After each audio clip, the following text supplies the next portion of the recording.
ವೀಕ್ಷಕರೇ, ಚಿಕ್ಕ ವಯಸ್ಸಲ್ಲಿ ಮಕ್ಕಳು ಹಠ ಮಾಡಿದಾಗ ತಾಯಿ ಚಂದಮಾಮನನ್ನು ತೋರಿಸಿ ಮಕ್ಕಳಿಗೆ ತುತ್ತು ಮಾಡಿ ತಿನ್ನಿಸ್ತಾ ಇದ್ಲು. ನೋಡು, ನೀನು ತಿನ್ನಲಿಲ್ಲ ಅಂದರೆ ಚಂದಮಾಮನಿಗೆ ಊಟ ಕೊಡ್ತೀನಿ ಅಂತ, ಕೈ ತುತ್ತು ಕೊಟ್ಬಿಡ್ತೀನಿ ಅಂತ ಹೇಳಿ ಮಕ್ಕಳು ಹಠ ಮಾಡಿದಾಗ ಚಂದಮಾಮನನ್ನು ತೋರಿಸಿ ಕೈ ತುತ್ತು ತಿನ್ನಿಸೋದನ್ನು ನಾವು ನೋಡ್ತಾ ಇದ್ವಿ.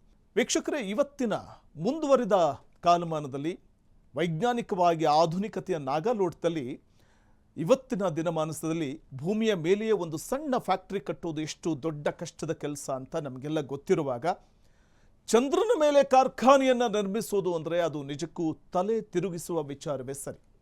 ಆದರೆ ಎಲಾನ್ ಮಸ್ಕ್ ಮತ್ತು ಅವರ ಸ್ಪೇಸ್ ಎಕ್ಸ್ ಸಂಸ್ಥೆಗೆ ಸಾಹಸಗಳೇ ಹವ್ಯಾಸವಾಗಿರೋದ್ರಿಂದ ಇಂಥದ್ದೊಂದು ಅಸಾಧ್ಯವೆನಿಸುವ ಮಹತ್ವಾಕಾಂಕ್ಷೆಯ ಯೋಜನೆಯನ್ನು ಜಗತ್ತಿನ ಮುಂದಿಟ್ಟಿದ್ದಾರೆ.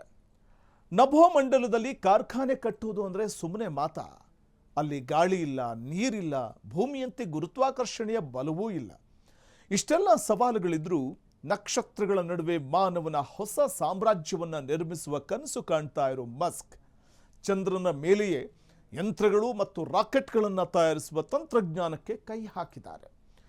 ನಾವು ದಿನವೂ ರಾತ್ರಿ ಹೊತ್ತು ಆಕಾಶದಲ್ಲಿ ನೋಡಿ ಮುದ್ದಿಸುವ ಆ ಬೆಳ್ಳಿಯ ಚಂದ್ರ ಶೀಘ್ರದಲ್ಲೇ ಯಂತ್ರಗಳ ಸದ್ದಿನಿಂದ ಧಗಧಗಿಸುವ ಹೊಸ ಲೋಕವಾಗಲಿದೆ ಅಂದರೆ ನಂಬುವುದಕ್ಕೆ ಕಷ್ಟವಾಗುತ್ತೆ. ಭೂಮಿಯಿಂದ ಪ್ರತಿಯೊಂದು ಕಚ್ಚಾ ವಸ್ತು, ರಾಕೆಟ್ ಭಾಗಗಳನ್ನು ಬಾಹ್ಯಾಕಾಶಕ್ಕೆ ಹೊತ್ತೊಯ್ಯುವುದು ಅತ್ಯಂತ ದುಬಾರಿ ಮತ್ತು ಶ್ರಮದಾಯಕ ಕೆಲಸ ಕೂಡ. ಇದಕ್ಕಾಗಿಯೇ ಚಂದ್ರನ ಮೇಲಿರುವ ಮಣ್ಣು, ಧೂಳು ಮತ್ತು ಸೂರ್ಯನ ಪ್ರಚಂಡ ಬೆಳಕನ್ನೇ ಬಳಸಿಕೊಂಡು ಅಲ್ಲೇ ಉತ್ಪಾದನೆ ಪ್ರಾರಂಭಿಸುವ ಪ್ಲಾನ್ ಸ್ಪೇಸ್ ಎಕ್ಸ್ನದ್ದು.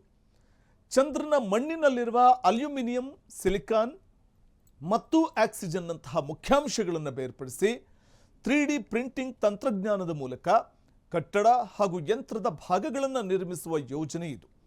ಚಂದ್ರನ ಅಂಗಳದಲ್ಲೇ ಸೌರಶಕ್ತಿ ಪ್ಯಾನೆಲ್ಗಳನ್ನು ಅಳವಡಿಸಿ ಅದರಿಂದ ಬರುವ ವಿದ್ಯುತ್ನಿಂದಲೇ ಇಡೀ ಕಾರ್ಖಾನೆಯನ್ನು ನಡೆಸುವಂಥ ಮಹಾನ್ ಸಾಹಸಕ್ಕೆ ತಂತ್ರಜ್ಞರು ಇಳಿದಿದ್ದಾರೆ. ಕತ್ತಲ ರಾತ್ರಿಯಲ್ಲಿ ಚಂದ್ರನ ಮೇಲಿರುವ ಆ ಕಾರ್ಖಾನೆಯಲ್ಲಿ ರೋಬೋಟ್ಗಳು ಮತ್ತು ಕೃತಕ ಬುದ್ಧಿಮತ್ತೆಯ ಅಂದರೆ ಈ AI ಯಂತ್ರಗಳು ಮಾತ್ರ ಕೆಲಸ ಮಾಡುತ್ತಿದ್ದರೆ ಆ ದೃಶ್ಯ ಹೇಗಿರುತ್ತೆ ಒಮ್ಮೆ ಕಲ್ಪಿಸಿಕೊಳ್ಳಿ. ಅಲ್ಲಿ ಭೂಮಿಯಂತಹ ವಾತಾವರಣ ಇಲ್ಲದಿರೋದ್ರಿಂದ ಮಾನವರು ಗಂಟೆಗಟ್ಟಲೆ ನಿಂತು ಕೆಲಸ ಮಾಡುವುದು ತೀರಾ ಅಪಾಯಕಾರಿ. ಹೀಗಾಗಿ ಭೂಮಿಯಿಂದಲೇ ರಿಮೋಟ್ ಕಂಟ್ರೋಲ್ ಮೂಲಕ ಅಥವಾ ಸ್ವಯಂಚಾಲಿತ ಯಂತ್ರಗಳ ನೆರವಿನಿಂದ ಈ ಚಂದ್ರನ ಫ್ಯಾಕ್ಟರಿಯನ್ನು ನಿರ್ವಹಿಸುವಂತಹ ಯೋಜನೆ ಇದೆ.